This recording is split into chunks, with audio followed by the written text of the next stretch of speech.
The Deputy Prime Minister, meanwhile, maintains slashing the fuel excise won't solve the cost of living problems as the government weighs up its options ahead of the budget. Let's go live to Andrea Crothers in Canberra. Andrea, the government has been under pressure over this massive spike in petrol prices.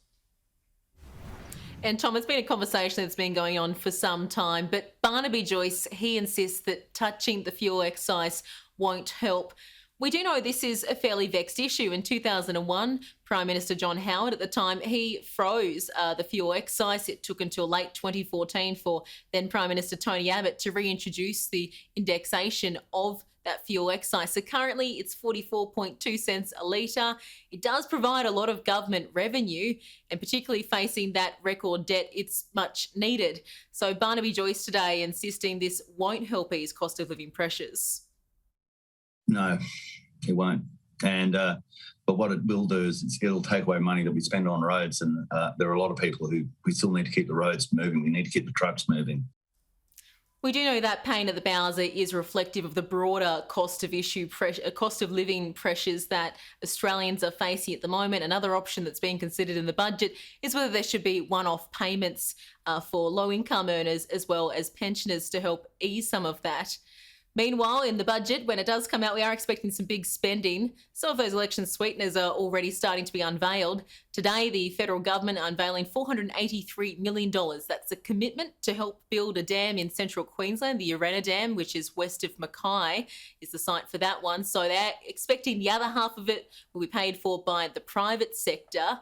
It is expected to help the mining as well as agricultural industries with water capacity about twice the size of Sydney Harbour. It should also be noted, though, that this being in central Queensland is near seats that the government is trying to retain at the next election. Dawson, Capricornia and Flynn, they're all seats they did manage to gain a fairly significant swing from Labor at the last poll, Tom.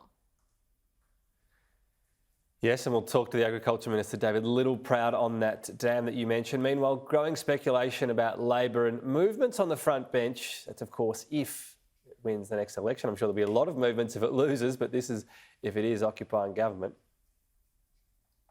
Yeah, are expecting a few changes should Anthony Albanese make his way to the Lodge.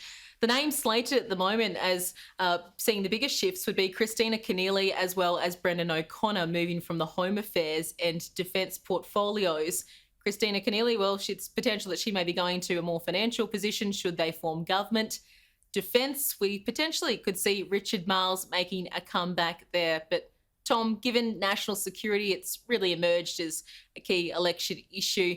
We can expect a few questions to be asked of Richard Marles as he gets up shortly in Hobart. Andrea, thank you. At the centre of that potential change indeed.